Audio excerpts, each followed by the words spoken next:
In this lecture, we're going to talk about how to write a model in GAMS.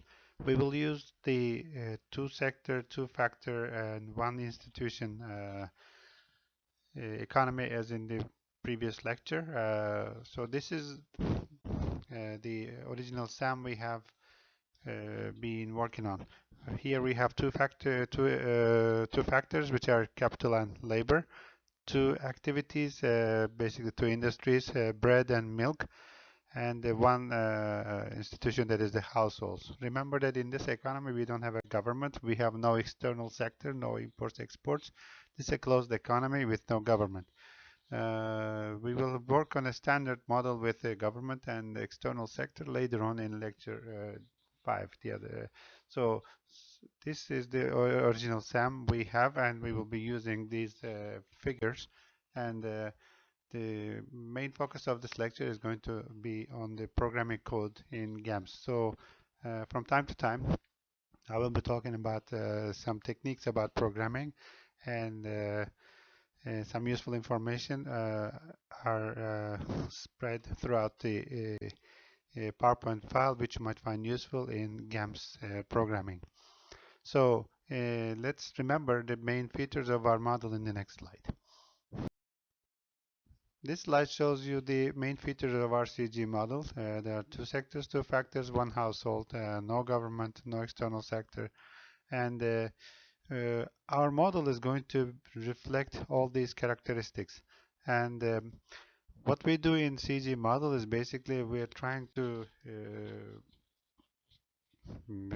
portray the circular flow diagram, and we're going to find a general equilibrium where all these markets, the markets for bread and milk, the markets for capital and labor, are in equilibrium. So we have many markets in this economy, actually only 4 in this case, but in a real economy we have many more. So the equilibrium, because we are working on CGE model is computable general equilibrium. The general equilibrium ensures that all these markets are in equilibrium simultaneously at the same time. So we're going to deal with this equilibrium by first looking at the maths, the algebra behind it. So it is always a good idea to start by writing the model on a piece of paper. So that's what we do in the next slide. Let's remember our model, and we will move on, and we will find out how to put those in GAMS. This is the structure of our model. Basically, we have these equations, and the first equation is about household demand function. The second one is about production function. The production function is for both bread and milk. Because we have only one household demand function is only for the household. But remember that the first equation, household demand function, says that, as we did in the previous lecture, the first equation says that the households are spending all their income they earn from providing capital and labor. They're using all of it on consumption. So they provide capital and labor, and they get income from these services in the form of wages and return to capital profits. So these wages and profits, they becomes households income, and then they put this in consumption. Remember, we have no savings, we have no taxes, nothing. So all this income is spent on bread and milk in this economy. Okay, so the first equation is basically showing you the amount of consumption is a fraction of total factor income divided by the price of consumption. So the second function is the production function, which is what we call a Cobb-Douglas production function. Basically, this is an exponential function, and I think we discussed this before. The production function here is an algebraic form where we bring capital and labor, which are factors, capital F you see here, the factors with an exponent. These exponents are actually their share in output. So this is the standard form of production function. This is very frequently used. Cobb-Douglas function is frequently used in CG modeling for its simplicity. And maybe it doesn't look simple this way, maybe, but normally what we do in CG modeling, as we will see later on, is that we have to find optimal values of the variables. So the optimal values I'm talking about in this economy, when there's a general equilibrium, there's an optimal equilibrium itself means an optimal point in an economy where everything is at optimum. So the in this equilibrium point, the optimal amounts of capital, labor, quantity of production of bread and milk, they are all found using the demand function and the production function. How to do this actually is coming from what we call the first order conditions. So first order conditions are basically we take derivatives of the production and demand functions normally and use these derivatives to find the optimal amounts of quantities in our model. So one of the first order conditions is in the third line, which is a factor demand function. This function shows us how much capital and how much labor is used in production. Because we have limited resources, we have a limited amount of capital and labor in this economy, we will allocate them in the production of bread and milk. How much they are going to be used it depends on first of all the value of output and the price of capital and price of labor. So basically if labor is expensive, then you might want to use more capital and things like that. So this equation 3 shows that, and equation 4, the fourth line, is the product market equilibrium. It basically says that total consumption, total spending on bread and milk is equal to total supply or total output of bread and milk. So everything produced is consumed in this economy. That's an equilibrium condition. Another equilibrium condition is that we are using all available capital and all available labor in the economy. So there's no unemployment of capital or labor. So that is the factor market equilibrium. And there's also a price equation here where we say that the supply price is equal to demand price. And finally, we have an objective function. So what is the aim of this CG model? Well, what we want to do is we want to increase utility. Utility is a word we use to mean welfare in economics, and the utility is shown using this function. It is a product function, as you see, like the Cobb-Douglas production function here. They look very similar, and our objective is to maximize the utility of the households. So basically the utility function says that consumers want to spend, want to be able to consume more bread and more capital if they are given an option. So this is what the model looks like. This is what we did in the previous lecture. So now it's time to put all these in GAMS, and we will start it from the next slide.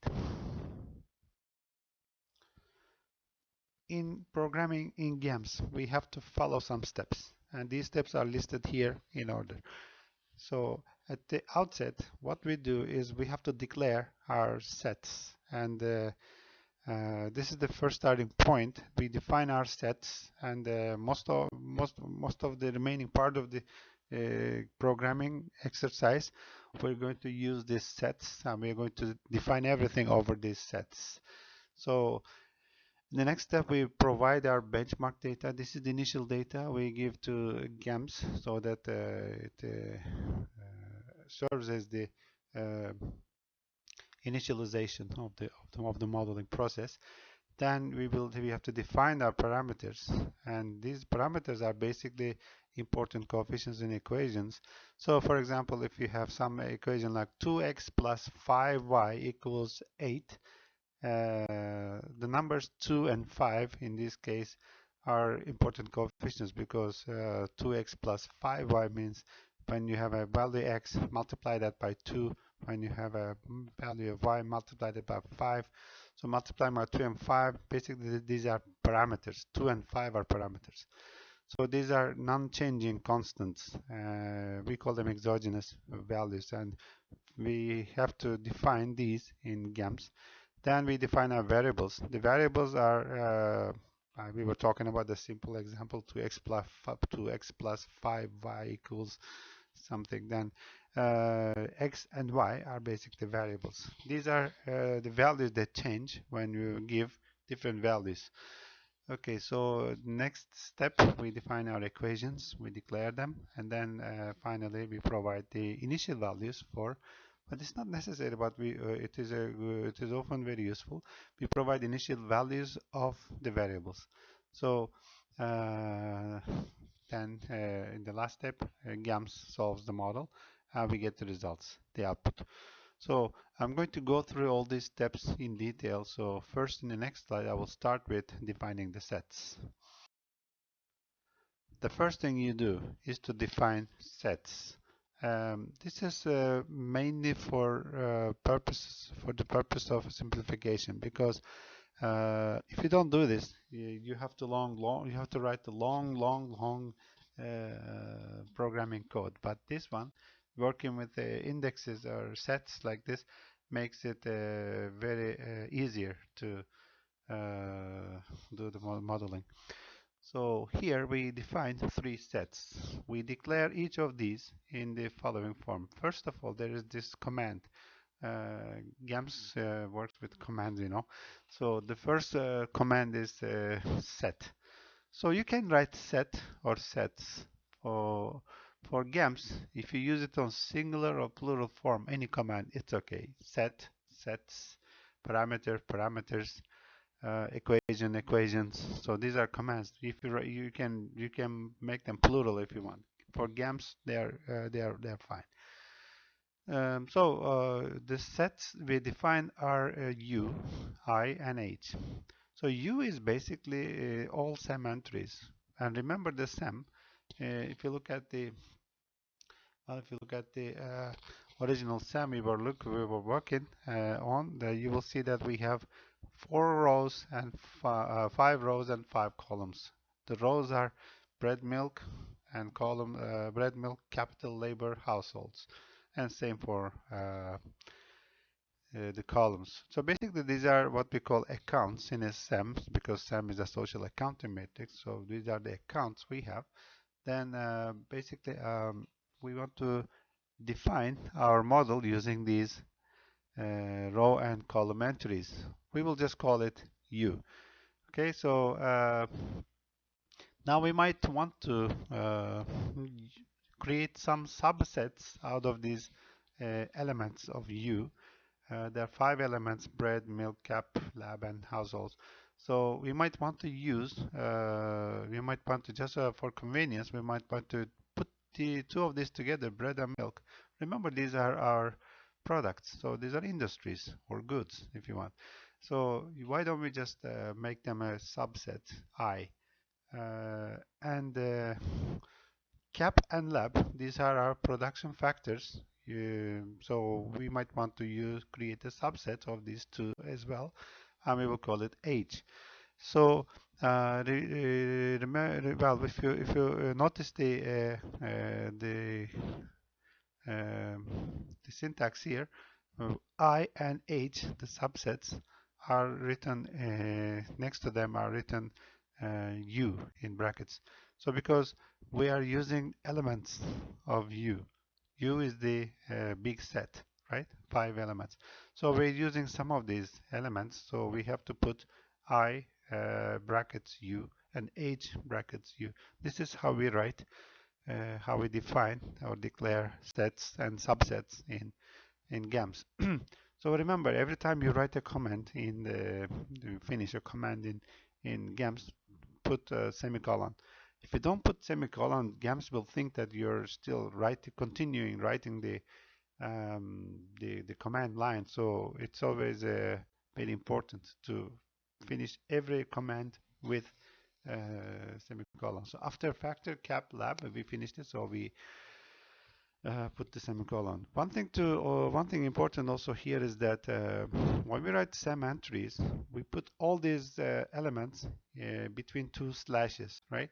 So if you remember these subsets, bread, milk, cap, lab, households, these are elements of the set. So when writing elements, we basically put them in between two slashes, as you see here. Same for goods and factor. So we are going to use these sets as indexes. In the previous, the two previous slides, in slide number 4, you will see the equations. The list of equations, we had sub-indexes.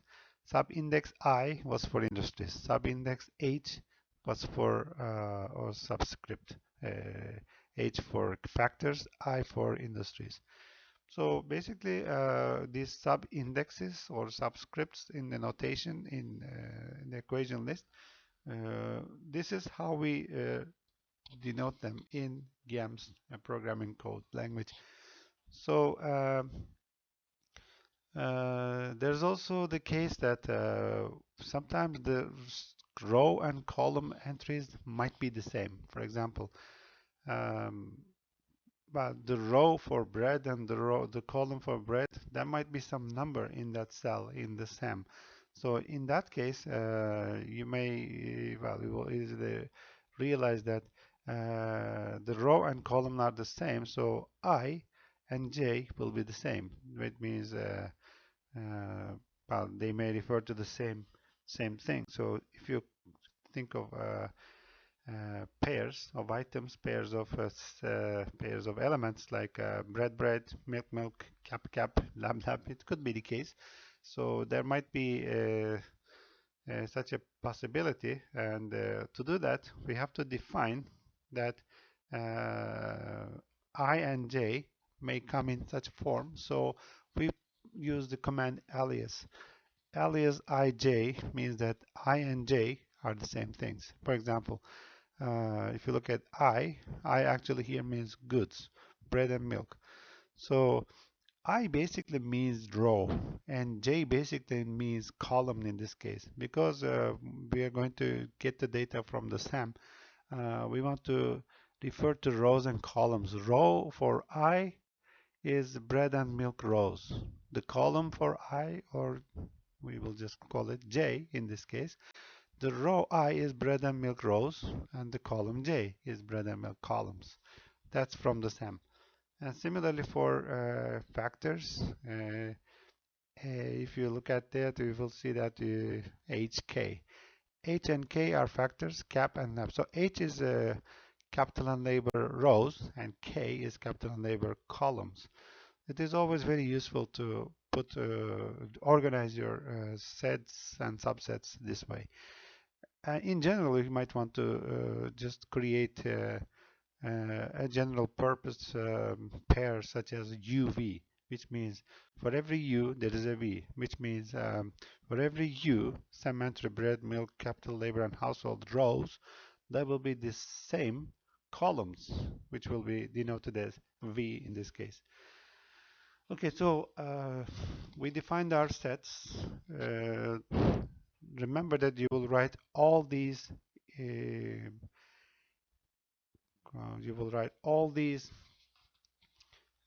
commands, codes basically, all these codes as they are in your GAMS file. Now we want GAMS to read our data from the SAM. To do that, we have to put these numbers in the SAM in the form of a matrix in GAMS. So the relevant command we use here is table. Basically, social accounting matrix. Matrix is a table. So we do that by using this command table here, as you see.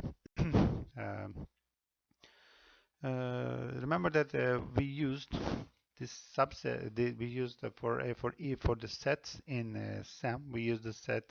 We use the set U. U represents rows and V represents the columns. So that's why when we write the code, we have to put table, and we name our table now SAM, S-E-M, and in brackets we put u comma v, which means the rows are going to be u coming from the subset coming from the set u, and the columns are going to come from the set v. U and v we have just declared in the previous step in using the set command. So when we write table sam uv,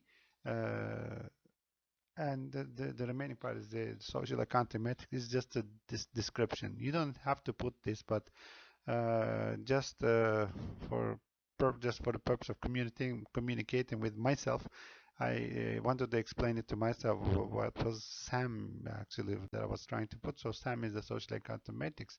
So you can just put some explanations like this after the command. So table SAM bracket u comma v means that SAM is going to take SAM is expecting you to write the elements of u. You are the row elements from the set you have just defined. Remember that u, the elements of u are bread, milk, capital, labor, and household, and you see them in the table in the row titles on the left side of the matrix. And v are the columns. These are the column headings, and the column headings, as you see here in the social accounting matrix. So the column titles or column headings um, make up the V part of the SAM UV. All right, so next thing you have to do is put the numbers in the SAM as they have to be in the locations. They have to be in this table.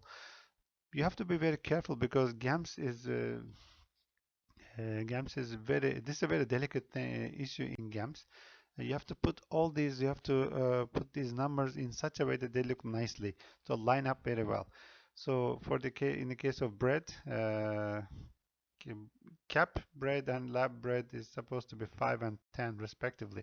So cap row and bread column is supposed to be 5. Lab row and bread column is supposed to be 10, as you see here, numbers 5 and 10. But these numbers 5 and 10 should be aligned to the left and right under the heading, right under the column heading bread. They have to look very nice, right? So then if you miss it, and if you just put if you just even make a small mistake and put 5 or 10 a little bit to the right or a little bit to the left so that they don't look nicely organized, then GAMS will not recognize these numbers. So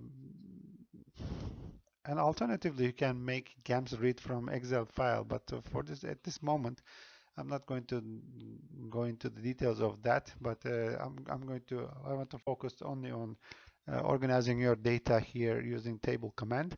So the bottom line is when you put the numbers in a SAM, be very careful, look very nicely as you see here.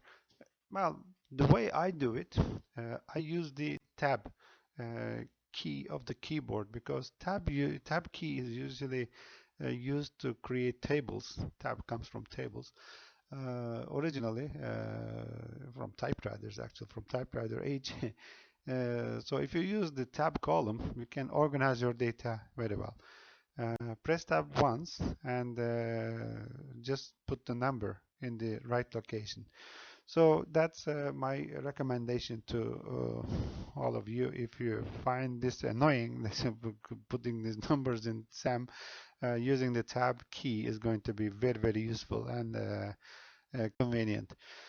So in this step, we have just introduced our SAM data to GAMS.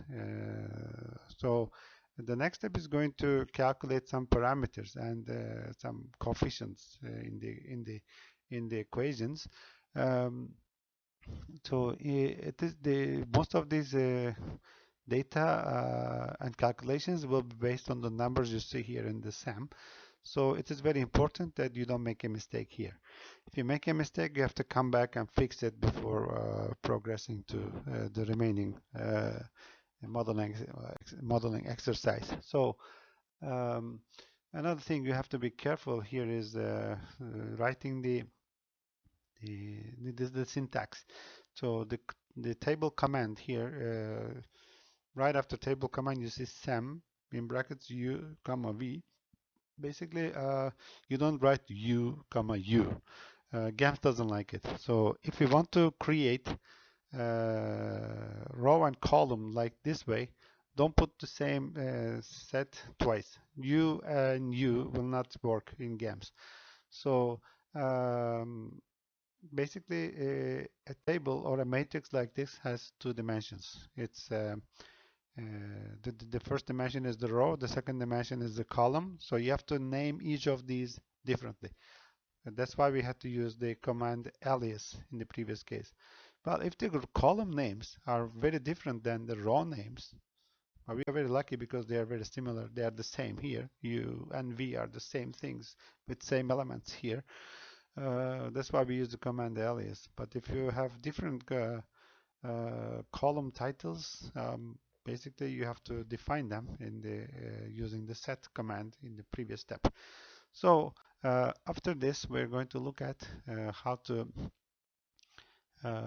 calculate, define, and calculate the important coefficients in equations, which we call parameters, in the next slide. Before discussing how to calculate parameters in a CGE model using this relevant syntax in GAMS, let's remember what parameter means in mathematics. Because CGE is an algebraic model, most of the terms we use in CGE modeling are coming from algebra. Parameter is one of those terms. So basically, a parameter is a constant number which affects how the equations are behaving. For example, here you can see an example, a linear equation in the form of y equals 3x plus 5. So here y is our dependent variable, x is an independent variable. So we have two variables here. And we have two numbers, 3 and 5. So these numbers have meanings, and 5 is an independent number, which is whatever the value of x, y is going to increase by 5 units. So that's the plus 5. We call 5 a scalar, which is a fixed number here. But the meaning of 3 is different than 5, because the meaning of 3 is this is the most important coefficient here. But you can name these numbers any way you want. You can call them coefficients or fixed constants or whatever. But we name 3, the number 3, parameter, because it shows our model, or in this case, it shows our equation how to behave. Well, basically, this parameter, which has the value 3, says that take the value of x and multiply that by 3. Okay, and this is how our equation behaves. If you put 5, you will get 3.3 times 5, which is 15. If you take 7, then 3 times 7, 21, right? But the model on top of that says that, and then add another 5 on top of that. So if x is 5, you will get 20, something like that. So why 3 is very important for us is because, if you change y, if you change 3, the parameter, the coefficient you see, if you change the parameter here it is 3. That's why you have this blue line, which has this shape. If you change 3 to 5, you will get a steeper line. If you change it to 1, you will get a rather not flat, but maybe a bit flatter line. If you get a very, very small number, it will be very much flatter. And if you get a very big number, it will be much steeper.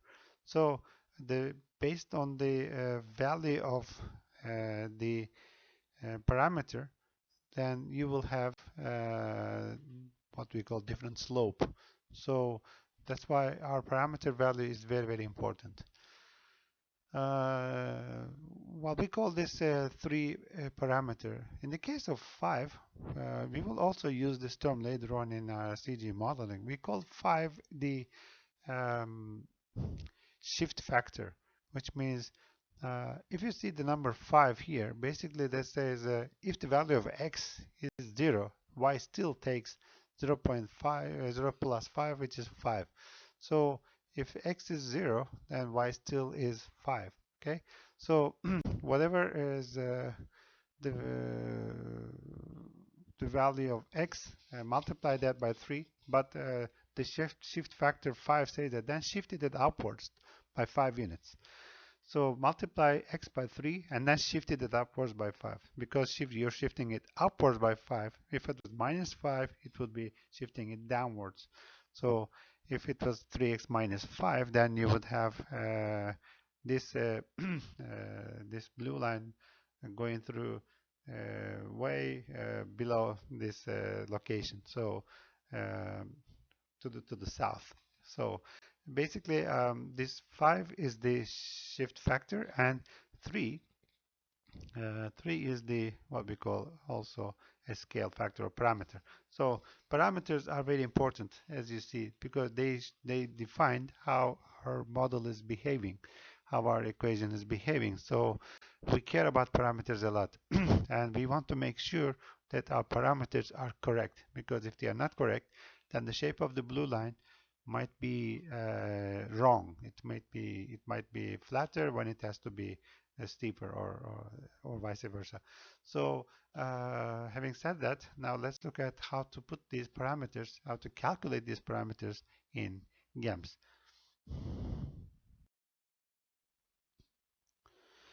To calculate the parameters, we have a very useful tool, which is the SAM. We will see in the next slide how to calculate these parameters. First, how to define them, and then how to calculate them. Remember, the parameters are the fixed coefficients that we have to put in the equations. Well, in the original list of equations in the fourth slide, we didn't have numbers. We had some Greek letters and small letters like alpha, beta, so and small a, small b. So these are this is how we denote in GAMS. Basically, you can put any name, but just it has been kind of something like an industrial standard in GAMS modeling, that we prefer to denote parameters using small letters and Greek letters. So, but as I said, you're free to use anything you want. So, in calculating the parameters, we basically can do two things. One, if we know the value of the parameter already, then we can just put the number in between. Remember, if you want to define something in GAMS, if you want to define it as a number, then you put it in 2 slashes. Okay, so that's one way to do that. The other way to do that is, well, maybe we can just map it onto GAMS. I mean, we can refer to the GAMS and ask the software GAMS to just extract it from the SAM, from the table. So most often we prefer the second method, because the first one, if you have to, most often you have to calculate using pen and paper. So you have to just do the calculations by hand. But we already have a software to do that. Why we bother ourselves doing that kind of tedious mathematical work? So we ask GAMS by writing the computation method. So we ask if it's a if it's a division of two numbers in the SAM, then we will just ask the software GAMS to just do the calculation for us. So basically, these parameters are the behavioral part of the modeling. So this is very important. So this is very important we do that correctly. And to avoid any errors and mistakes, we ask GAMS to do it, the calculations. Okay. Sometimes we make mistakes here. The novice modelers usually have this problem that they make a lot of errors, and GAMS will tell you that you made an error after you try to solve the model. So then, most often you come back to this point, this step, defining parameters, or you either forgot to define a parameter because GAMS, if you want GAMS to do something, first define it, then calculate or put a value on it. So that's the next step. We have to put initial values, right, for variables too. These are basically GAMS is a numerical software. So we know that we know what we are doing because we are writing all those equations. But GAMS is a computer software. The computer software works on calculations. And what GAMS does is GAMS puts different values to these variables. I mean, an equation is, in the previous slide, we were talking about the y equals 3x plus 5, right? So if you want, that is an equation. And in CGE modeling, we have many equations like this. Plus, we have an objective function that we want to maximize utility. So this can be done by putting different values to every variable, and one of them is going to produce the maximum that you're looking for. So what GAMS does is GAMS is trying different values and doing these calculations in thousands and thousands of times. While it's happening only a few seconds, we are very thankful to the computation techniques. Nowadays, our computers are much more developed. But in my time, when I was a PhD student, I sometimes had to wait for like 20, 30 minutes just to get the results after I pushed on this red button, run. So nowadays it's much faster. The next, okay, when we write the parameters, one parameter which is very important for us is we put these initial values for the variables. So basically the variables we are looking for are y and x in the previous slide. So GAMS asks us to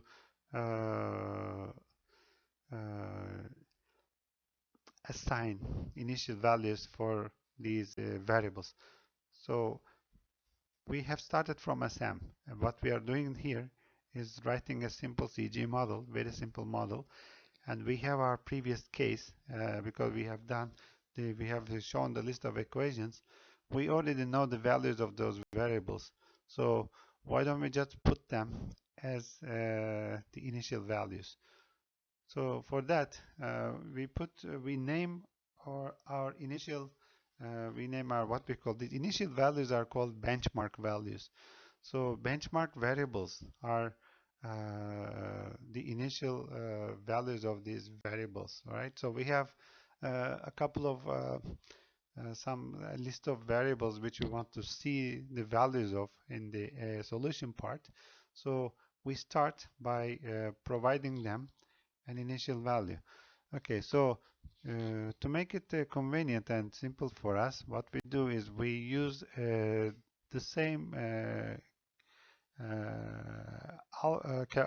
letters of the alphabet, English alphabet, like Q, X, Z, but for the initial benchmark values, we put a 0 at the end. 0 here means baseline or the benchmark.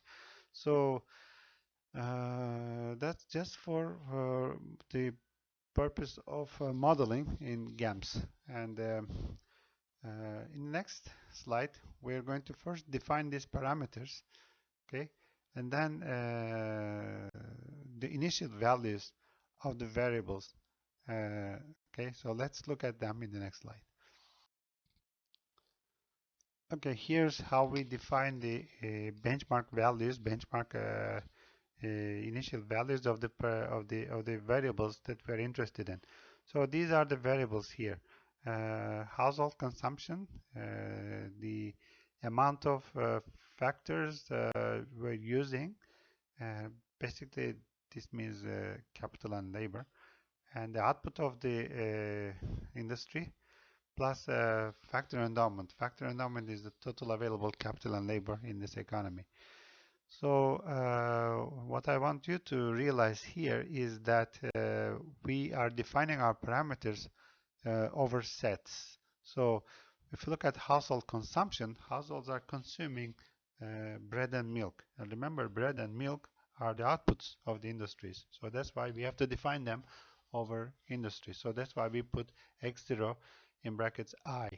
So basically x0 in brackets I means x0 bread and x0 milk. So we have actually two parameters here.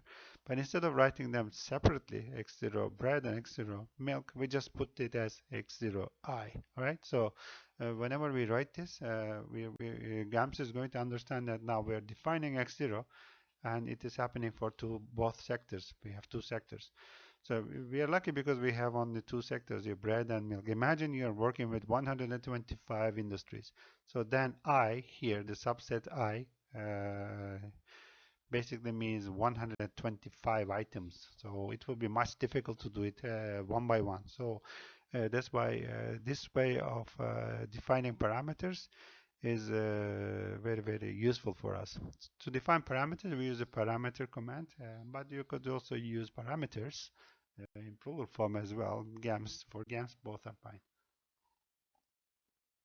As to as to the factor input, you will see that we have two subsets. F0 factor is factors are defined over both H factors and J. J is the, remember, J is the same thing as I, which is the column for industries. So basically, F08J, because we have two factors and we have two industries, that means we have actually 2 by 4, 2 by 2, which is 4 F0 values. So we have F0 can be, because H is the factor, it's either capital or labor, and it is either for bread and milk industry. So we have a capital for bread industry, capital for milk industry, labor for bread industry, labor for milk industry. So we have four F0 values in this case. Again, instead of using this 4, we just put them as F0 bracket H comma J. That makes it much easier for us. Okay, the next parameter we have is Z0. Z0 is the output of the jth industry. Remember that the output is the column sum. So in the previous SAM we were discussing that Z0 is the it is defined over J. J is the column for industries. We have bread and milk. Output of bread and output of milk. You will see that in Z0. And finally, we have FF. FF is the total available capital and total available labor. So instead of writing capital and labor, we define it over subset H, which is factors. This is total capital, total labor. We need this because this is basically a fixed number, because we have on a certain limited amount of capital and labor in this economy. So we put it as FFH. Okay, so now we defined our parameters. Now it is time, in the next slide, to make GAMS calculate this or get these values from the SAM. This is what we do in the next slide. Next thing to do is to ask GAMS to calculate these parameters for us using the values in the social accounting matrix SAM. So after defining this is the next task. And we will refer to the stem. So I put the table here so that we can also verify by looking at the numbers what we are doing in this in GAMS notation. So we have already defined four sets of parameters here. The first one is x0. X0 was household consumption of the good I. So household consumption is coming from because it is defined over subset I, which is bread and milk industries. We want to get the data from bread and milk row and household column. So this is how we write in GAMS. If you look at the first line in the GAMS code here, x0i is equal to sem in bracket I, comma, in quotation marks, HOH, and followed by a semicolon as usual. So what we're doing here is we're using the sem is the name of the table we have just defined in the previous step. Remember that we put the social accounting matrix using the table command. Now we named the table, basically the table is what you see here is the matrix. We named the table SAM. So when we write SAM, we refer to that name of the table we put. So in this case, it happens to be the social accounting matrix. So for convenience, we named it SAM. So x0i, now after the equation mark, you see what we are telling GAMS to do. So we have two items here separated by a comma. The first item is a row. The second item is the column. So we are telling GAMS to go to the table we named SAM, which is actually the table you see here in the numbers. We're asking SAM to go to the row I, and GAMS will immediately know that we're talking about bread and milk rows, which is denoted as activities here, and the household column, which is households HOH in the table we have just shown in GAMS. So GAMS takes these values for bread and milk industries I from households. For bread it is 15, for milk it is 35. So this is how we communicate with GAMS, how we map our data to our initial variables. So you will also realize that I put this in quotation mark HOH. HOH is in quotation mark because it is an element of a set U, which we have defined at the beginning. You know, from the SAM, we declare two subsets, I for industries, bread and milk, and H for factors, capital, and labor. But we didn't create a subset for households, HOH. It is an element of the set you see because with the set U, which is the SAM, has 5 elements: bread, milk, capital, labor, and households. But households was just an element. We didn't create a subset for that. So if you're using only one element of a set, you put it in quotation marks like this, HOH. So this is one of the parameters we have to calculate, and then we look at the second one, F0. If you look at F0, F0 is the amount of capital and labor, basically H, which is factors we used in production. So it is defined over H and J. So F0 is capital and labor. But it is defined over also another subset, which is J, which is bread and milk. So F08J means capital used in bread, capital used in milk, labor used in bread, labor used in milk. So we have 4 actually. So how do we map it onto SAM? So that's how we do it. Very simple. And the notations are very, very similar as well. We ask GAMS to go to SAM, the table, and look at H, which is factors in this case, and then GAMS will immediately know that we're talking about capital and low rows because H comes first in brackets, which means it is the row. After comma comes the column, which is J, which is bread and milk. So we are telling GAMS to go to capital and labor rows and bread and milk columns. So GAMS will find those numbers for us.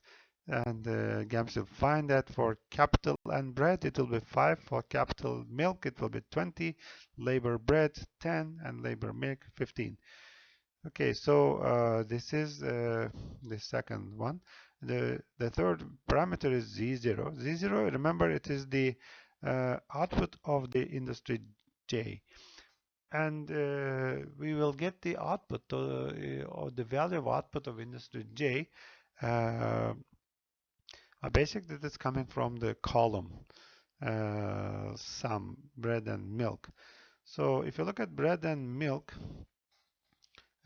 columns, but you can easily see that because Z0 is defined over J. Remember, J is the same as I industries, but J refers to the column.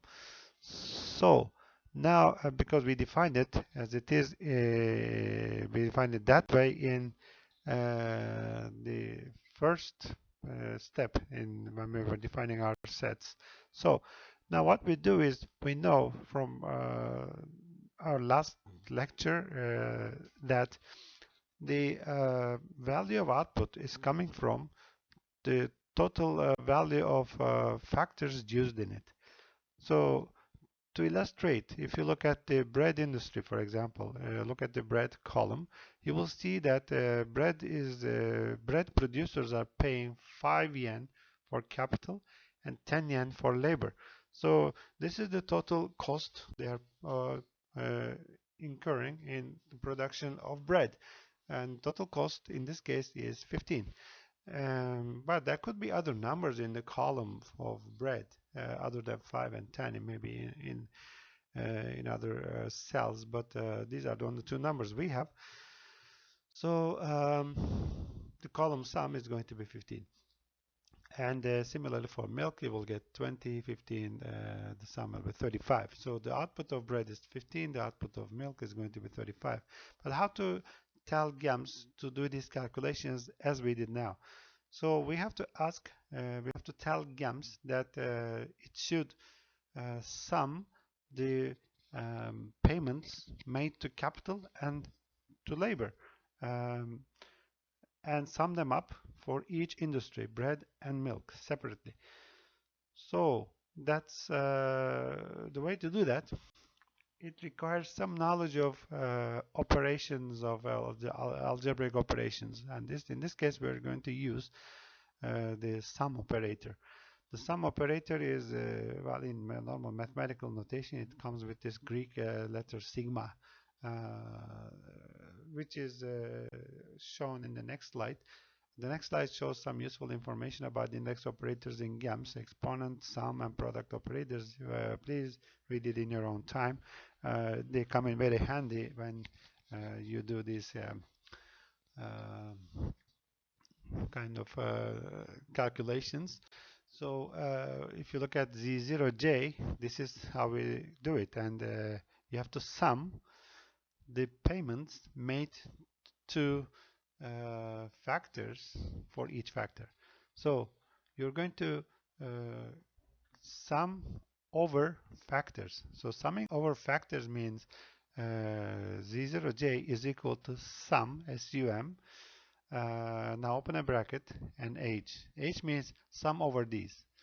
H is factors, capital and labor, which means sum for get the values for capital and labor, and sum take the sum of these two.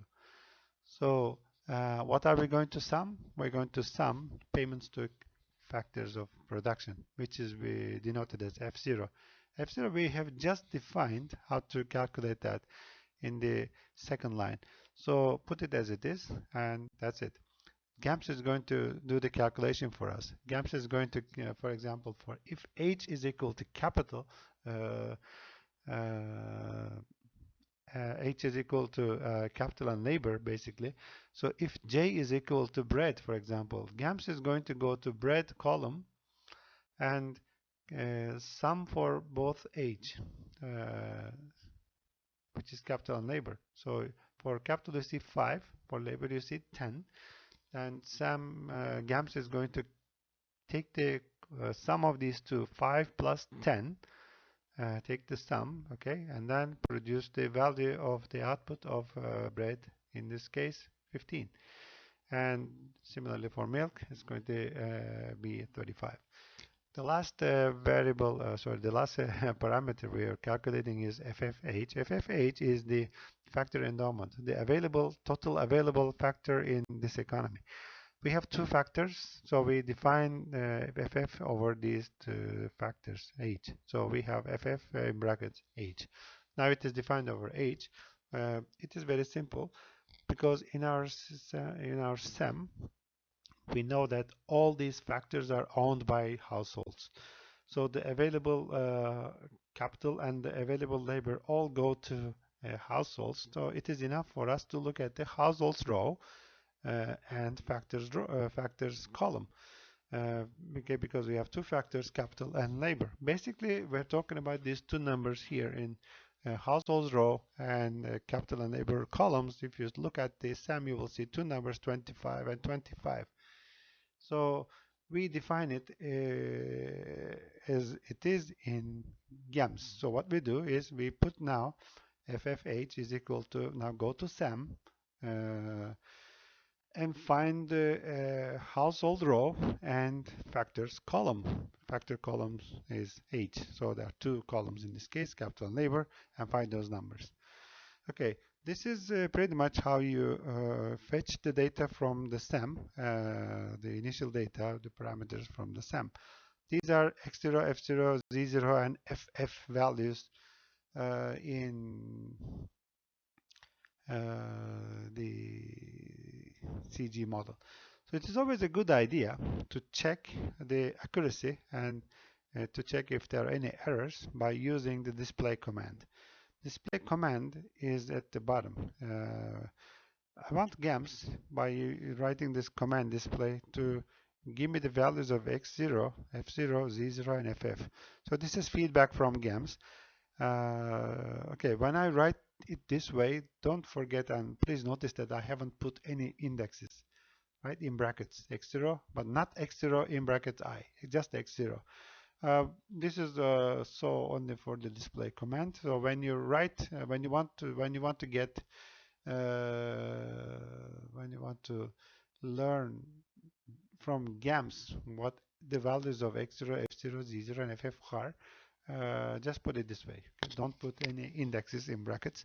But when you do this and when you run, push the red button, run, GAMS is going to give you the values in the list file opening up as a pop-up window, and then you will find out the values of X0 for all for everything it is defined over. X0 is defined over bread and milk, so when you write display X0, then GAMS is going to give you the values for both bread and milk sectors. Please verify that after you run the GAMS. Okay, and another thing about display command is that when you write display command this way, do not forget to put commas between different items. And don't forget to finish your command with the semicolon.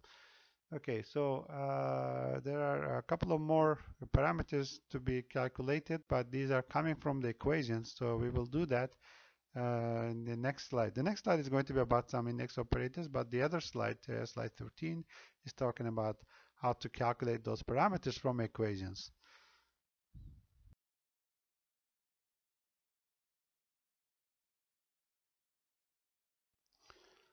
We have another group of parameters we have to calculate, but these are coming from the equations. Here I put for convenience on the right hand side of the slides. So basically we have three different parameters here: alpha, beta, and B. Alpha is defined over industries I, beta is defined over, beta is the share parameters in production function. Beta is defined over both H and J. So for both industries and factors of production, these are the shares of capital and labor used in the production of bread and milk.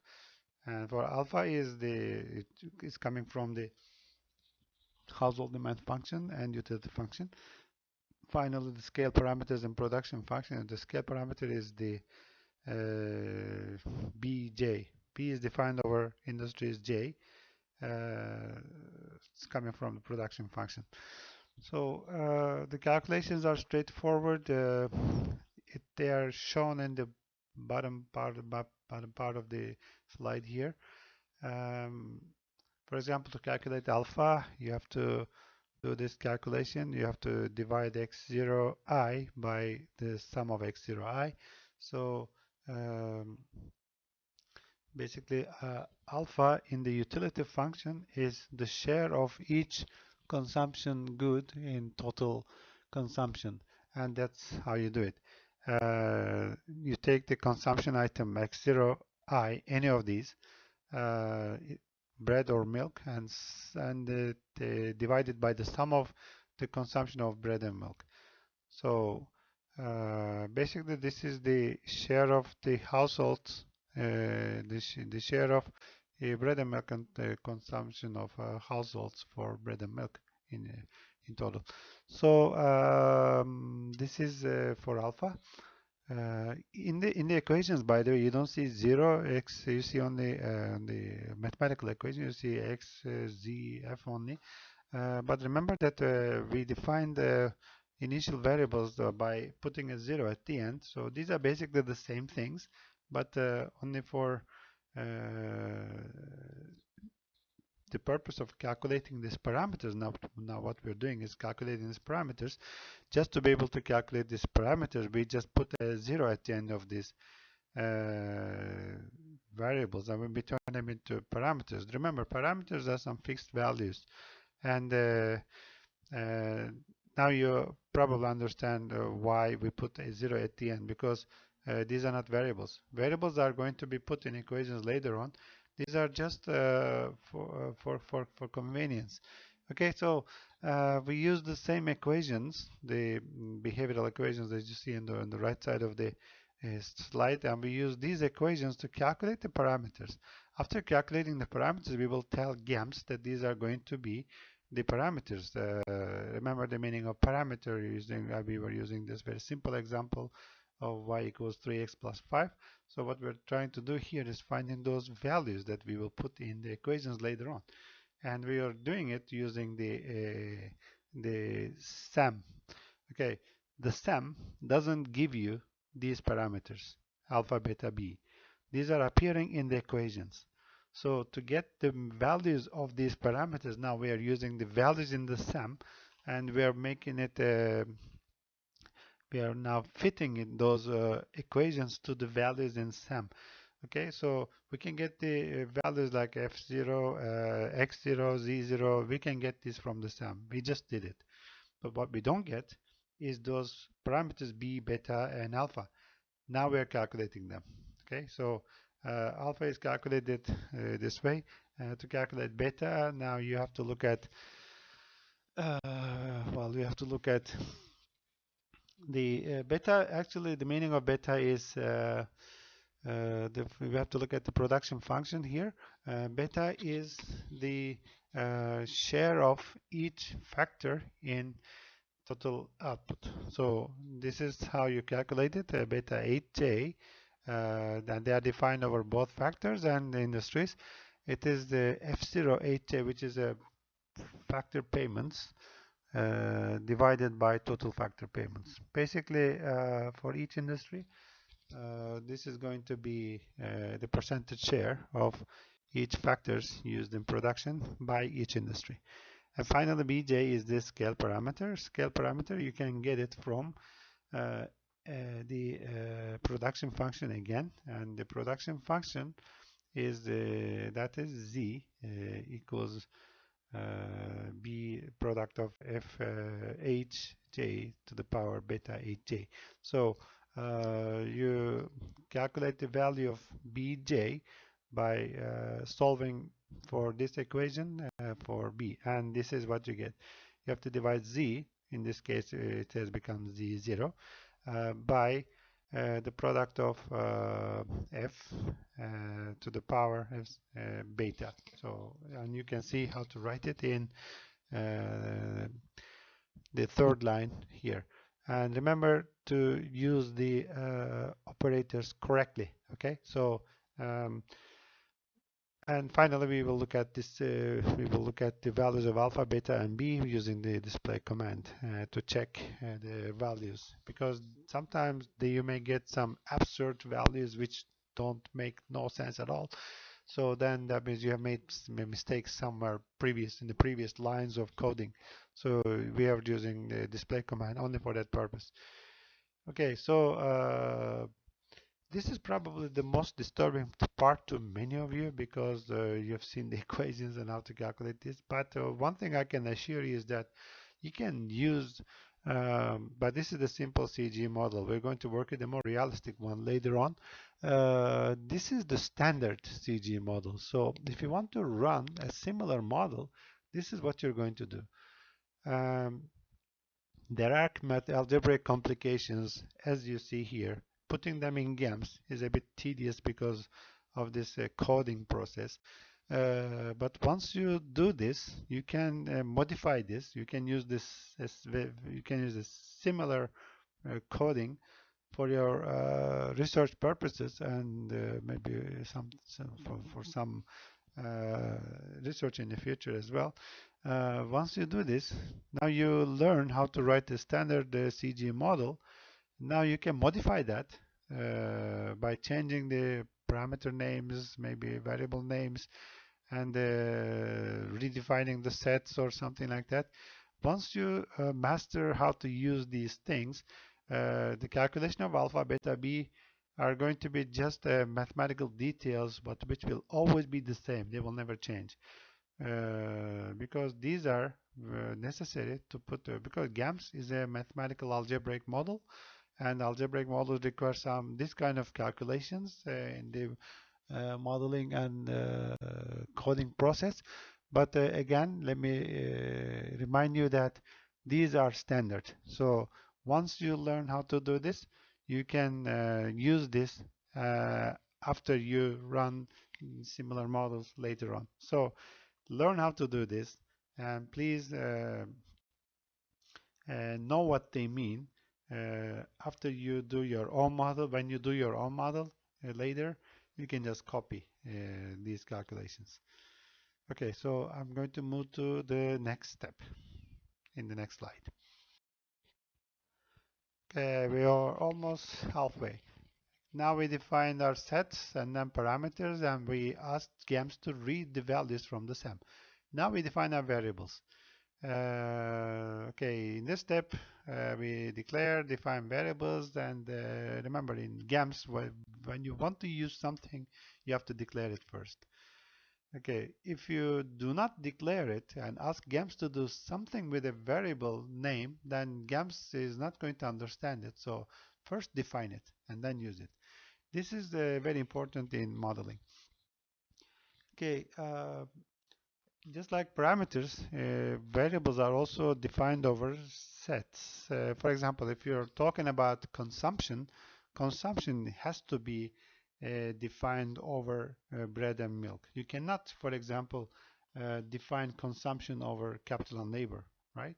Because capital and labor are not what you consume. Households are consumers here, and households do the consumption. Households are not consuming capital and labor. Households are consuming only bread and milk, which in this case is I. That's why when you define household consumption, you will name it X. You have to define it over I. Okay, so that's why we had to define our sets at the beginning. Factors, sectors, okay, and we have only one institution in this case, which is households. And in the algebraic modeling part, basically in the equation list, all these sets show up as subindexes I, H, J. So these are all in small subscripts. Those subscripts mean the sets in GAMS. Okay, so once we do that, just like parameters, we have to give them some we have to give some we want to give them some initial values so that GAMS can start computation. Okay, so this is what we're going to do next, but let me talk about the variables we're going to use in the next slide. Here's the list of variables we are going to use in GAMS in the CGE model. These are called endogenous variables. Endogenous variables are the variables for which GAMS is going to calculate the model solution. Those constant numbers, we name them parameters. Okay, in the case of, for example, y is equal to 3x plus 5, for example, we have two endogenous variables, which is x and y. When the value of x changes, the value of y changes. So what changes is endogenous. The model is going to calculate the solution values for the endogenous variables, right? So you may have some exogenous variables as well. You may fix the value of something and make it not changing, which is possible. In that case, GAMS will take it as fixed. And for parameters, GAMS already knows that they are constant coefficients. We also call them behavioral parameters in our equation systems. So now here we're going to look at the list of variables. We have the variable list as you see here. To define and declare our variables, we use the command variable or variables if you want. We have these variables x household consumption, f factor input, z output, px is the demand price, and pz is the supply price of the good. And pH is the factor price, and UU is the utility, which is a fictitious variable. Which fictitious means this does not happen in the real world. This is only for coming from the economic theory. So basically, I mean, if you look at economic statistics, you don't get anything like, you get GDP, for example, statistics, you don't get utility or welfare statistics. So this is fictitious. Okay, so remember that these variables are also defined over the relevant sets. For example, household consumption is defined over I, industries, and similarly for output, price of demand and price of supply, PX, PZ, they are all defined over industries, I and J. And factor inputs are defined over both H factors and industries, HJ. So factor prices are defined over factors P, F, H. Okay, these are the variables you see in the model equation list in the which we were discussing in the slide number 13 as well. Okay, we're reaching the end, and what we do here is basically in the next step we define our equations. The equation list is already in slide 13. We're going to put the same equations but in the same notation, which means algebraically they have to be the same. Okay. What GAMS does, GAMS is going to ask us equations and parameters and the benchmark values of the economy.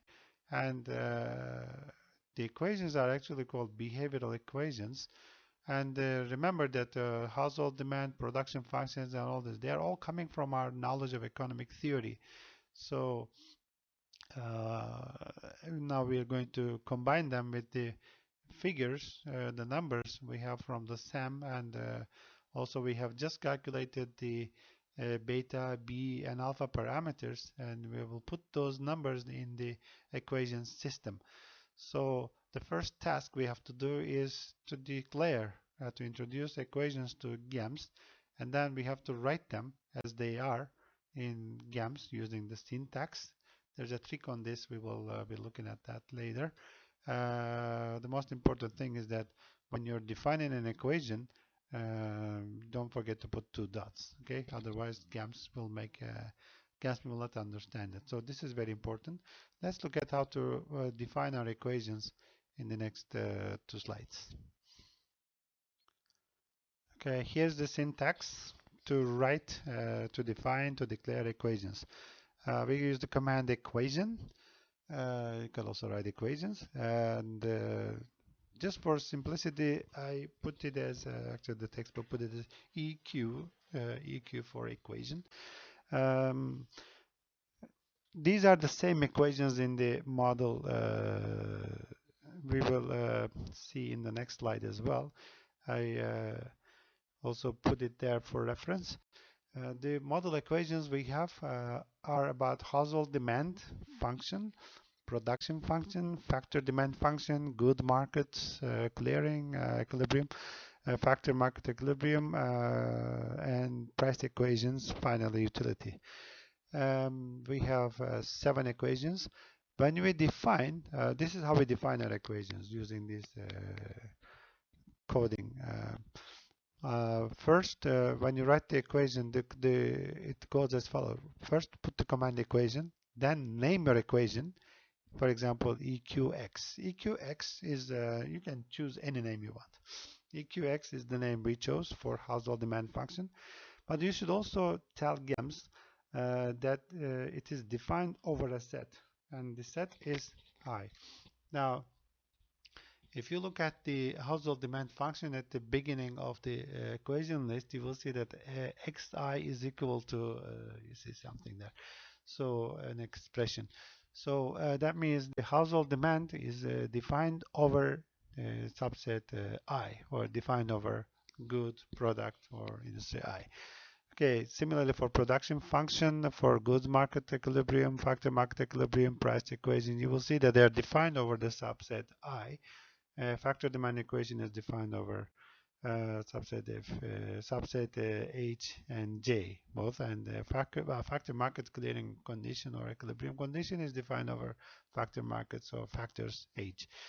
Okay, so it is very important to write these equations this way. Don't forget to put the relevant subsets they are used for. So if you don't know how to put, for example, which subsets you're going to use in brackets, just look at your equation. For example, if you look at factor market equilibrium equation, for example, you look at that and you will see that it is defined over FFH, right? If it is for H, the sub-index you see is FFH. So H is factor market or production factors, so then that's the set you're going to use. If you look at the product market equilibrium, which is demand equals supply, you will see that it just says that xi is equal to zi, so the subsets are already decided for you, I.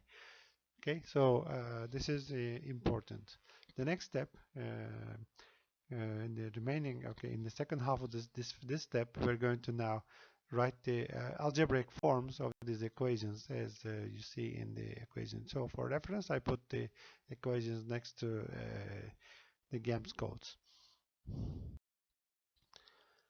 Okay, now we write the equations explicitly in algebraic form. These are the equations on the right side. Okay, when you write the equation, don't forget first we define this equation EQX, for example, and use the same notation there, EQX defined over I. Now put 2 dots and then write the equation. The equation for the first equation is, for example, if we look at the household demand function, you will see that it is alpha I times the sum over K. K is equal to H in this case, so you can use both. We chose to put H here. PF times FFH. Remember that PF times FF is now part of the summation process, so don't forget to put them in brackets. And now divide the whole thing by px sub I. So that's the first equation, and the remaining equations have their own expressions: production function, factor demand function, product market equilibrium, factor market equilibrium, price equation, and utility function. Now you have to put all these using the correct algebraic notations. Okay, now we have to be very careful about writing these, because if you make a mistake here, then the model will go crazy and will not find a solution. So be very careful about opening the brackets. Do not forget to close the brackets when you do that. Put the right operator there. So when there's a sum operator, put sum. When there's a product operator, put product. PROD. Okay, so what you see on the left side is the same thing as what you see on the right side. The left side is going to be the GAMS way of writing it, and the right side is the general algebraic form. So now we have the full equation list put here. We're not done yet. GAMS still requires some more additional things before solving the model. So let's move to the next slide to see what these are. A reminder here is very important about the coding of equations in GAMS. You see that in the previous slide, when we are writing equations, we put equals E equal. Well, this is the GAMS way of saying equal to. Okay, so when we are writing these equations in GAMS, for example, in the household demand function, xi equals an expression there. You see a complicated expression. So when you write that, you don't use the equation mark. You put equation. You put equal e equal, as you see here. That means equal to. If you are talking about inequalities like greater than or less than, then you put equal sign G equal sign for greater than, equal sign L equal sign for less than. So these are important for GAMS. When you're doing some calculation, you can use equal sign. Okay, but GAMS use it for direct assignments. For example, when you're calculating parameters or assigning them values, as we just did in the first half of this lecture. But don't do that with variables. You do not do this with variables. When you're writing this in equations, because equations, you are putting together parameters and variables to form an algebraic notation. In that case, use equal sign E equal sign, right? So this is very important.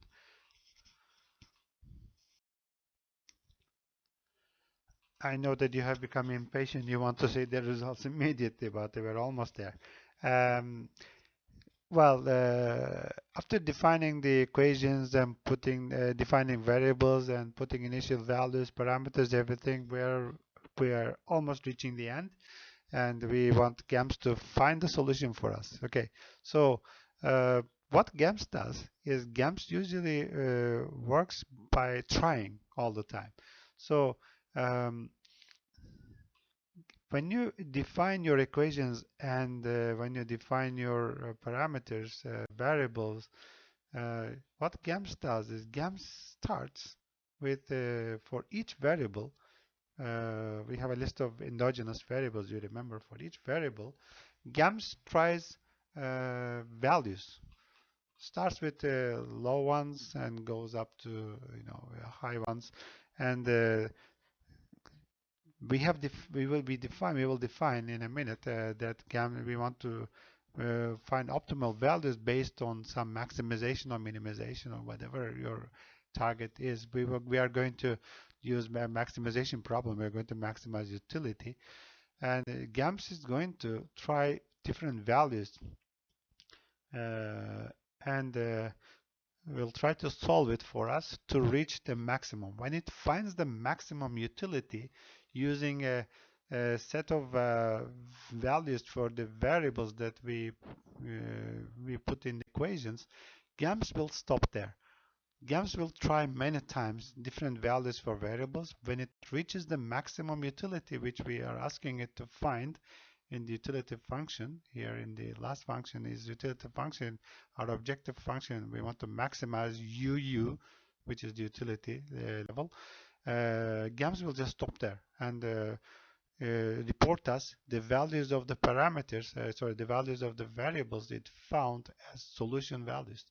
Okay, so um, what we want to do now is to make it easier for GAMS to find the solution variables values for us.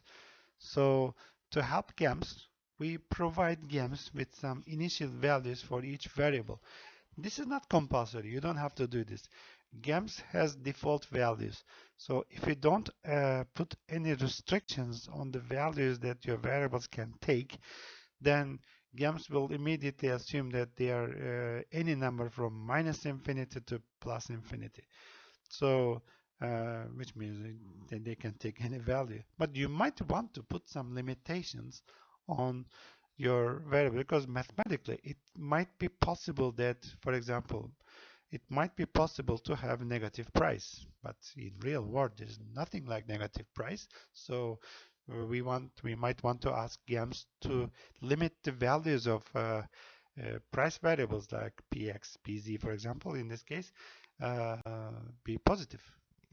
It can be very close to zero, but positive, never negative.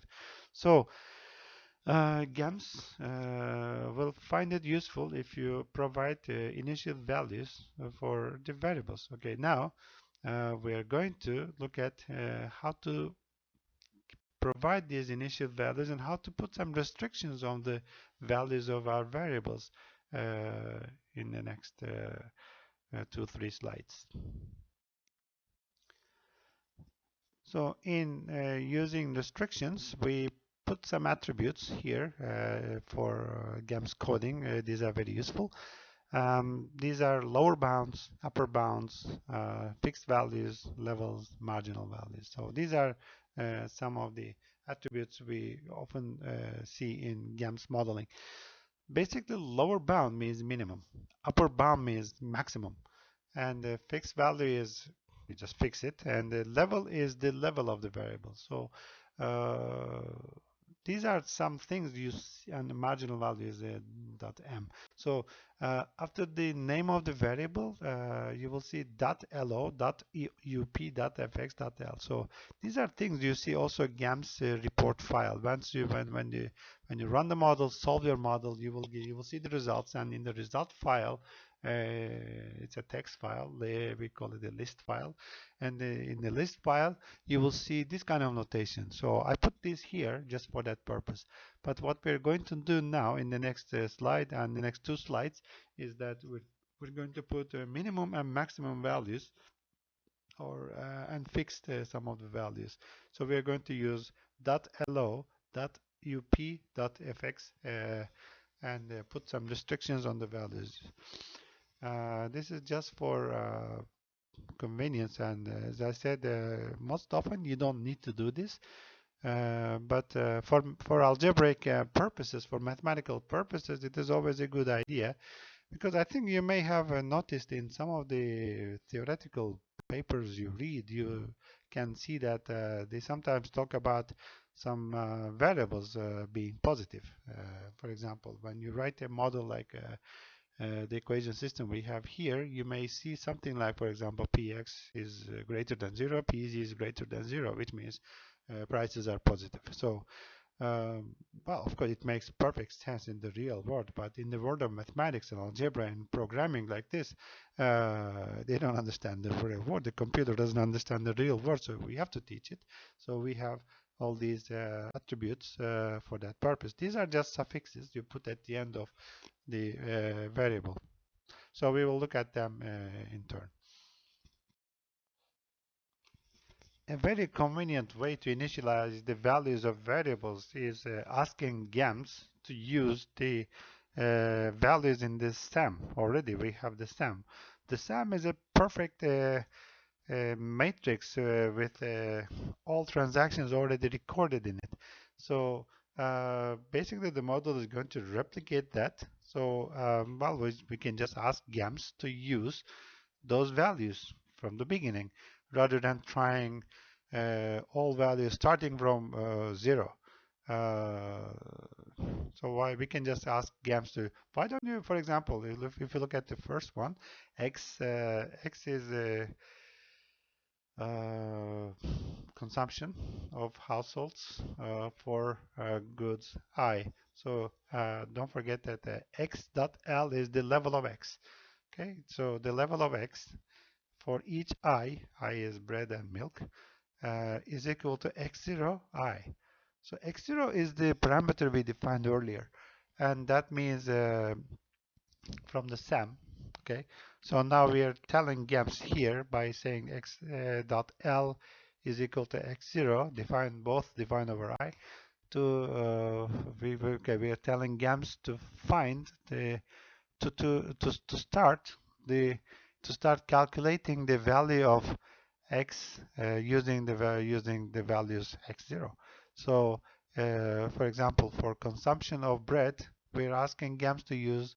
Well, why don't you just take as a starter the x0 value for bread and do that for milk as well? So both I. Okay, so GAMS will take it, try this first, and then GAMS will do all other will use all other initial values we provide in the remaining part of the code.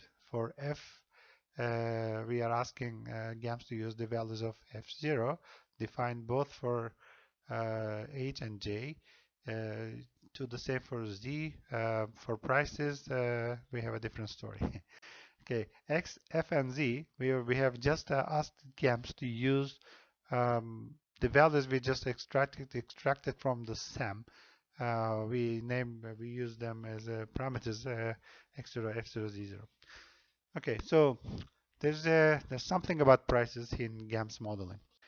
Okay, so as you see, we've fixed the prices. Sorry, not we fixed, but we give the value 1 to price levels here.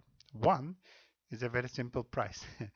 um, so the story about prices is that so we'll be talking about it later in one of the slides, but um, GAMS and CGE models in general do not take prices as absolute prices. So we just give the value 1 to all prices by saying that, okay, so we have kind of something to normalize prices.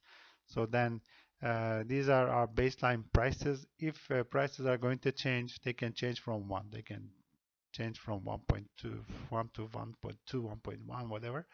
But why don't we just start with these price level 1? Okay, we will see in a minute what we mean by that. Okay, now it's time to put the constraints on the variables. We have x, f, z, and the price variables px, pz, pf. We just want these variables to be positive in the solution. So making something positive means put the lowest value something close to 0, but not 0. So well, 0.001 is a good number. You can even make it much smaller if you want. For example, instead of using 0.001, you could put 0.000000001. So it doesn't matter. So that means for GAMS, well, basically we don't want values of 0 here. Well, actually, this is also important for one specific case, because if you look at the factor demand function in this list of equations plus the household demand function, you will see that they are divided by price level, Px and Pf.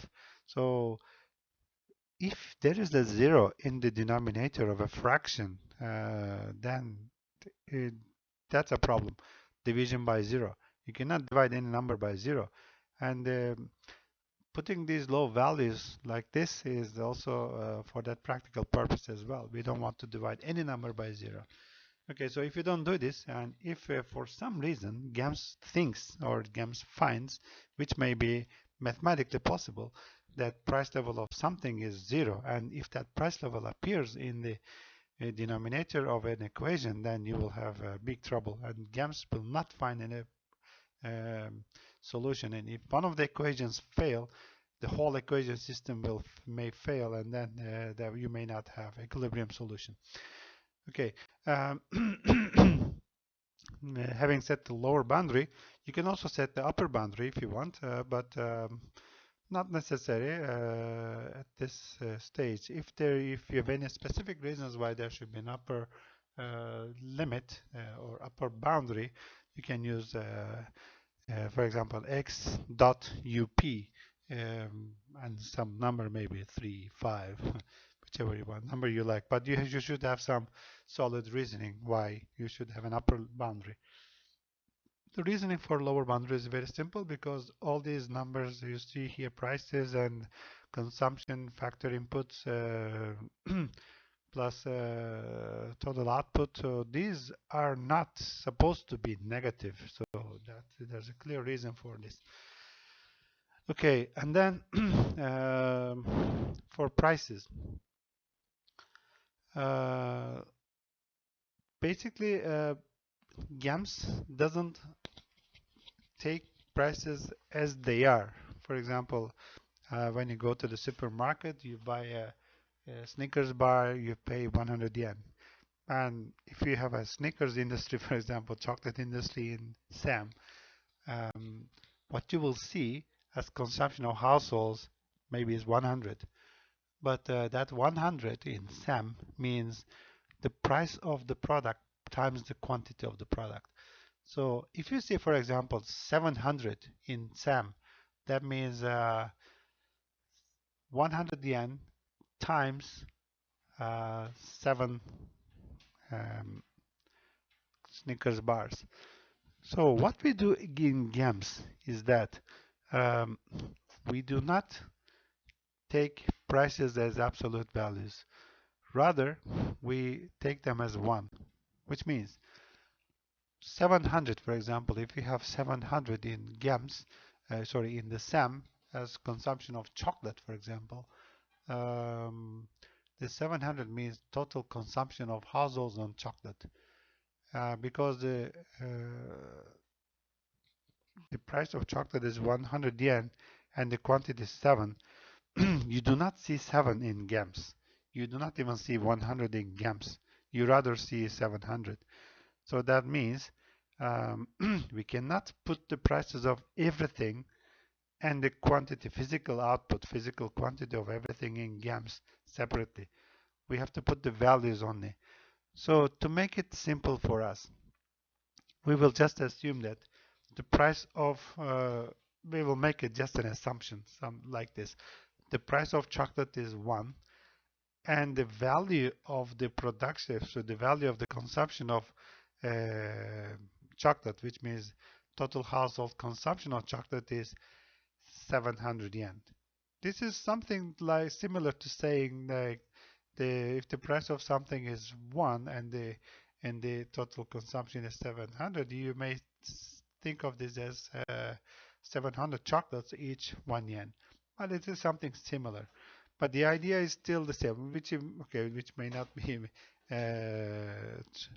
the correct figures you see in the economy, but the idea will be we're not interested in 7 and 100. We're interested in 700. So in that case, basically we will just assume that the prices are equal to 1. That's what we did in PX, PZ, and PF. We do the same for wages and also the prices of labor and capital as well. We do not fix them. We just put the level of these prices as 1. Remember, this is GAMS starts this way, and if in the upcoming lectures we're going to talk about simulations. So if you see the price of labor, for example, changing from 1 to 1.2, that means that the prices of labor, which is basically wages, have increased by 20%. Okay. In the real world, the wages may be maybe $1 million. I don't know, maybe 1,000, maybe a couple of 100,000 yen, whatever. But we're not interested in those absolute numbers. We're more interested in the changes, absolute changes, sorry, the percentage changes in these prices. So that's why we do not really care about the absolute nominal prices. Rather, we want to see them as what we call relative prices. Okay, to make it even much more convenient and for mostly for algebraic purposes, we choose one price level and we calculate all prices in the economy relative to that price level. It can be any price. Here we have three prices: Px, Pz, Pf.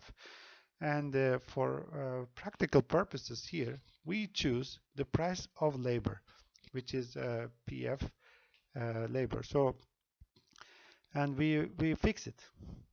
So everything in this economy, all prices are now explained relative to this price level or wages. So I could as well have chosen the price level of bread.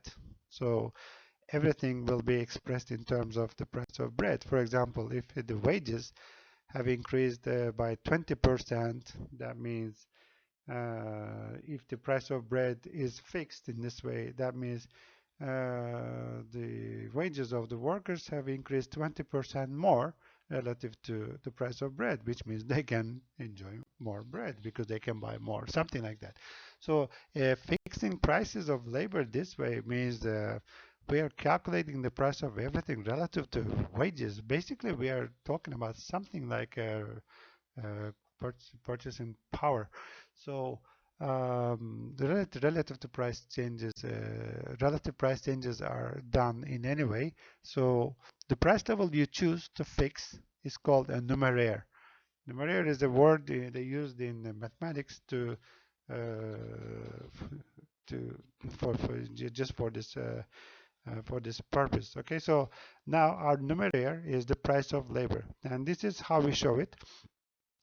PF dot fx, which means fix the price of PF. But PF means factor price. Here, be specific the one to take because we cannot take, we don't want to take the prices of all factors. We will take only one, which is the price of labor. Remember, labor is just one element. So we put in quotation marks. PF fx labor is equal to 1. We just fixed one price. We have to do this in CGE modeling. You have to fix one of the prices in your model. Okay, maybe as an exercise, once you solve the model, you might want to change this numeraire to from PF lab labor price to maybe price of bread. Why not? In that case, you will fix px. You will do it right. You will have to write it as px dot fx in brackets in quotation marks brd, which is bread, is equal to 1. Okay, so this is an exercise for you to do later on. Okay, so we are almost done. We are going to calculate, we are going to solve the model in the next step. Okay, this is the most fun part, I guess. We define our model first, and then we put the equations that we want to put in the model, which can be all equations or some specific equations you might want to choose. The only requirement here is that there's a requirement in modeling, which is the number of equations, the number of endogenous variables is equal to the number of equations.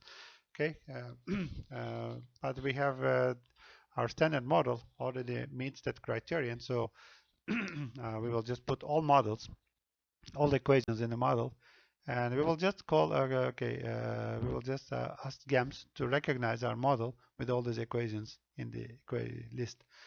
Our system of equations is called a model. Okay, so for GAMS, model is a collection of these equations. We have 7 sets of equations defined over different sets, and we have also the same number of equations, the same number of variables as the number of equations. Now we put the command model We will call our model CGE. You can also try different ones such as my CGE or my first CGE, whatever you want. You can change this model name in any way you like. I put just CGE. Our model is named CGE, and then the equations we will put is all. You might want to write all equations here, but no need, because just put all means put all the equations into this model. And finally, you solve. How do we solve it? Well, very simple. We put the command solve, and we want to solve which model. Our model, the name of our model is CGE. So solve CGE. And now we have to put our optimization characteristics after these two solve CG parts. So we want to maximize utility. So that's our objective. So we write solve CG, maximizing UU. Rather than maximizing, you would be minimizing. In that case, you will be writing minimizing. Okay, minimizing UU would be you want to minimize utility, which means you're going to punish the citizens in an economy. Well, if that's your aim, then you can do that too. Here we want to maximize utility, so solve CG maximizing utility using a solver name. The solver name we're going to use is called NLP. These are the solve command here you see is only for the purpose of computation. It has nothing to do with economic theory. It is just for computation, numerical computation part. So the NLP is the name of our solver. So GAMS comes with a number of solvers. So many you will see: Aminos, MS, MCP, Conopt, Miles, etc. NLP is nonlinear programming. Our model is not linear. Our model is nonlinear, and nonlinear models work with some solvers. These are solvers are some mathematical programs which have been developed by computer programmers and mathematicians, basically, and some engineers, so that we can solve our programs or models like this. So they have a couple of options for us, and we will use what we call NLP. NLP is nonlinear programming, and when you write NLP, there's a list of solvers in GAMS. GAMS is going to use a default solver. In this case, it is going to be CONOPT, which means constraint optimization. You don't need to worry about these details. Just tell GAMS that you want to use NLP. GAMS is going to find the appropriate solver for you. There are other types of problems also GAMS can solve. These are algebraic problems, mostly industrial engineers, other engineers, economists like us doing CG modeling, and well, in some other disciplines, I know that they are using GAMS very often. So we sometimes, when we talk about CG models and the coding that we do in GAMS, I sometimes have audience when I go to the conferences. Some of these people are from industrial engineering background, and they can understand sometimes what I'm talking about.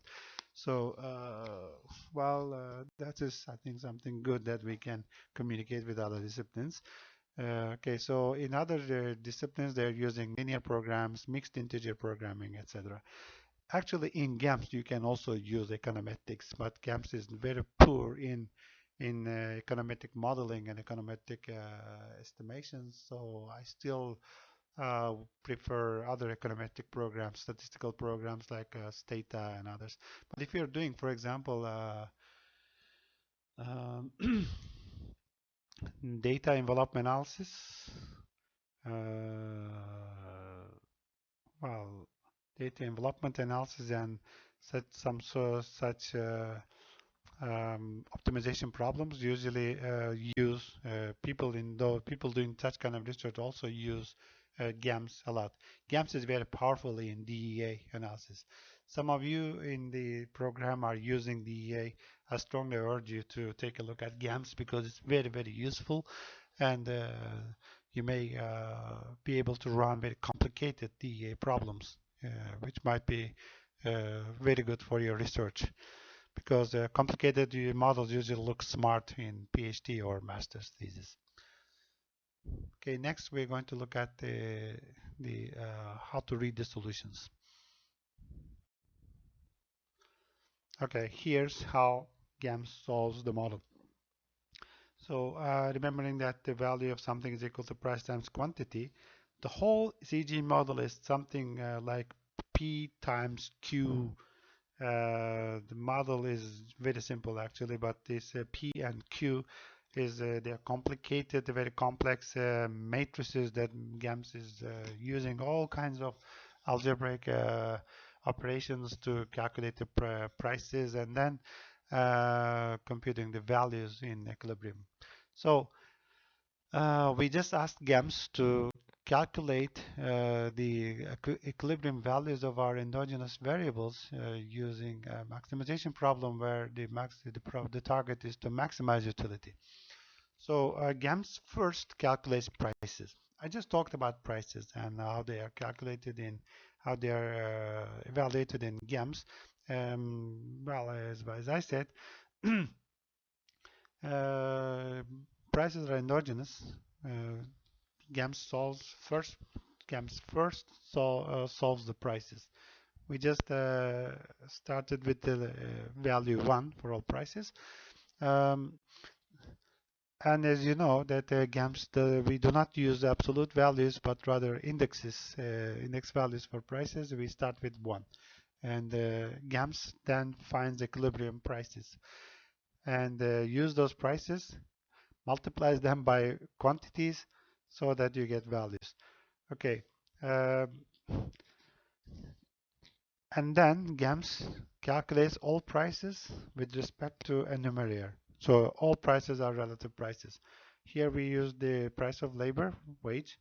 We fixed it. So every price is expressed as relative to the price of labor. All right. So then GAMS solves and provides the solution for us. It's the next step. If you didn't make any mistakes, GAMS is going to report you the solution and the values of all variables, endogenous variables in the solution in a list file. List file is the report, is the solution report file. Its extension is LST. In the folder you can find LST, .lst, which is a text file basically. But it is the same thing that appears in GAMS software. So when you run the model after writing the solution solve command, and then after you solve the model, you basically will get another window popping up, and then the result will be reported in that window. And if there are any errors, GAMS is going to write the errors there. And the errors are usually reported in red color. And if you click on the red color, GAMS will take you to the source of the problem, and you will ask you to fix the problem first and then solve the model. Okay, and when you solve the model, basically here at this stage, we have not been talking about simulations yet. Basically, what you do at this stage is you already have a SAM. You already have a list of equations. SAM gives you the information about the economy, which is the circular flow diagram. Now you have the equations. These equations mean economic theory. Okay, using the real world data, actually our world is still hypothetical, but assuming that's the real world, using the real world data and economic theory, now we're combining the two. By solving the model, you're replicating the economy. Okay, now you have a machine where you put in the data, economic data, and you get the result as the equilibrium in this economy. Okay, so what GAMS is doing, GAMS is showing you the mechanics of the algebra. Okay, so if you want to change anything in this, for example, change the value of a parameter, change the value of maybe something in the SAM, for example, because you might want to update your SAM. you might want to, because your SAM may be outdated. Say if you have a SAM coming dating back to like 1997, well, you might want to work with the more recent data, so you might want to update your data. Okay, so when you update your data with a balanced SAM, as we have in this lecture, you will probably be able to replicate your model again. But to be able to do that, first solve your model. Okay, after you solve your model, basically you replicate the real economy, the real world, and the next step is to do some simulation analysis, giving shocks. Giving shocks is called policy simulations. For example, it's a very simple economy. But when we work with government, when we work with, for example, the import exports in the next lecture, we're going to do that.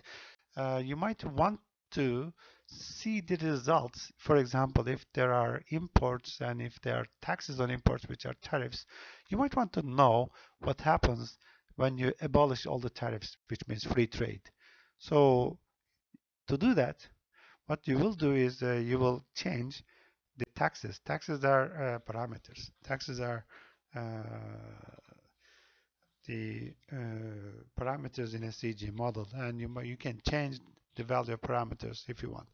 When you change and when you re-solve your model, rerun and solve your model again, and see the differences in the variables from the original benchmark solution, well, that's the effect of the impact of the policy on the economy. Okay, so now we have done so far the basic on a very simple basic economy. We have worked with the on GAMS how to model this economy. Okay, so we are not yet at the simulations, but don't worry, we will be there soon. Okay, finally, what you see in the output file or the list LSD file, GAMS reports you a couple of things. It starts with an echo print, which means all the commands you put in GAMS, you will see at the beginning of the report file, list file. Okay, and then if there are any errors, GAMS will also report those errors. And if you have no problem with the model, the model runs successfully, then you will have model statistics, which gives you some computer-related information about the number of equations, variables, solving time, etc. We don't need to worry about this part. And you will see next some information about the status, which is a summary of the model. There will be many things written there. What you care about here is you want to see optimal and solution in this report. If you see those two words, well, you'll be happy because that means you had no errors, no failures in the model. And finally, we'll see solution report. The solution report will show you the results for each equation, and also variable. So sometimes you get unbounded and infeasible as part of this report. That means actually sometimes you can solve the model, for example, but it is infeasible, which means the model tried to maximize, tried to minimize, or if it's a minimization problem, the model tried to maximize but couldn't. So then in that case it will be infeasible. Okay, or some values of some variables might be infeasible, which means the model couldn't find a solution for it. In the end, you will get some results in any way, but some of them will be unbounded, some of them will be infeasible. For unbounded, for example, you might unbounded means this value, the value of this variable. If you see the report file in the report for unbounded, that means it is a very high value. For example, if you see GDP is like huge for the model, then you will see that okay, you made a mistake somewhere. Maybe you put you put some restrictions. Maybe you have to put some upper bound maximum and some variable. So you might want to do that. So these are very useful. If you face any problems, you might want to go to the solution report, see where the problem is. At this stage, because we are working with a very simple model, you will not face that. But in the future, if you come across this, you might want to look at some guidelines, some guidebooks or some manuals written for GAMS users about how to deal with such things, how to find the problem areas from solution reports. Okay, and finally, the results. You will get the values of all endogenous variables in the results section. These are appearing in alphabetical order.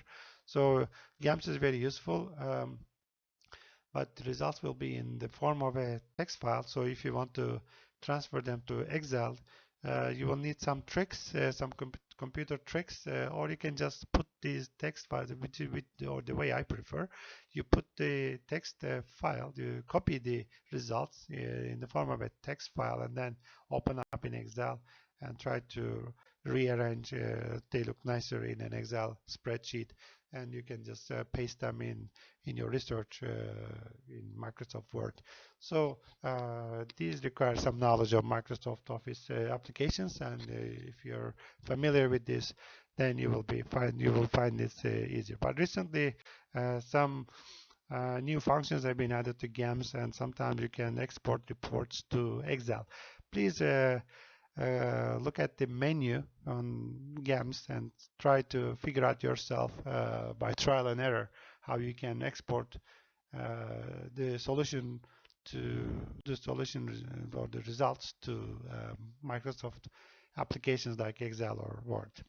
Okay, we're done with the lecture 4 now. I hope you enjoyed it. It's a bit complicated at this level, but please, if you have any trouble understanding any part of this lecture, let me know, because this is the standard CGE model. Okay, so in the next lecture, lecture 5, we're going to make it a bit more complicated by adding government and export imports in it, and that is going to end our lecture on standard CGE model. After that, we will be working on simulations and some other side projects. Okay, so lecture 5, lecture 4. In lecture 4, I have written here all the GAMS codes in red color. So if you follow, I would like to ask you to write all these by hand in GAMS so that you will get familiar with programming. You might prefer to just copy and paste, but I still prefer writing yourselves. Okay, in lecture 5, I'm not going to show you how to put these in GAMS code. The idea is similar.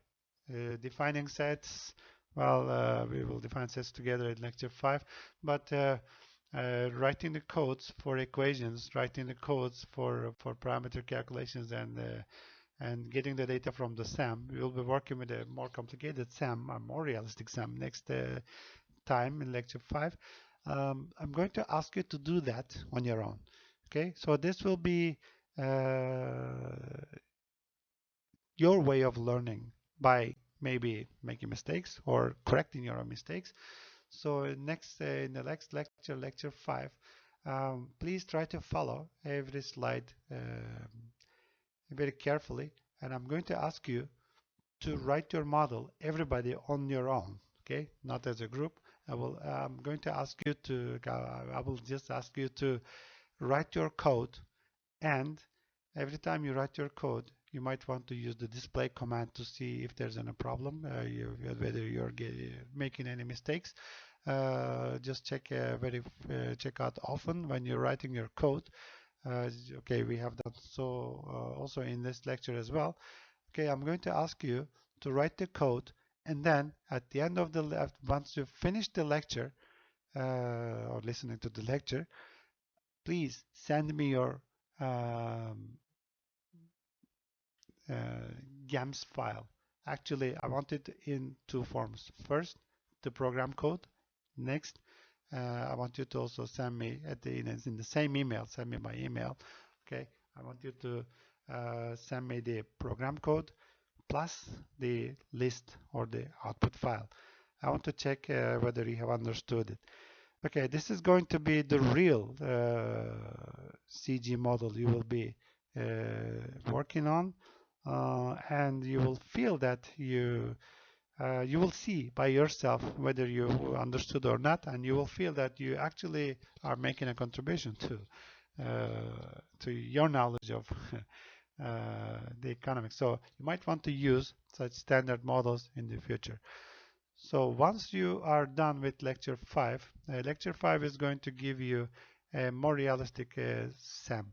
Okay, after lecture 5, I will be asking you to work on a real world example, say Vietnam, Ecuador, a country like that.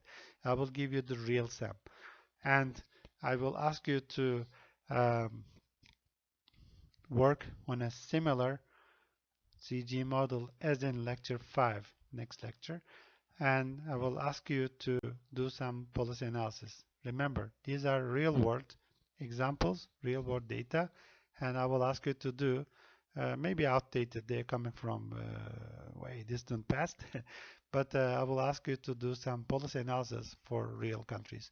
And that will show you whether you really understood CG modeling or not. Okay, so I want you to go through these lectures so far very carefully.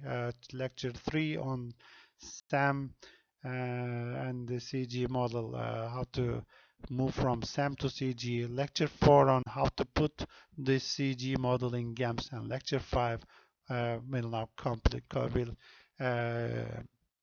complete your knowledge of GAMS and CG modeling. Okay, after lecture 5, I would say there's not really much to do after that, but there will be more practice than theory. So we're done almost most of the theory in this lecture. Okay, so I'll continue with more realistic SAM in lecture 5.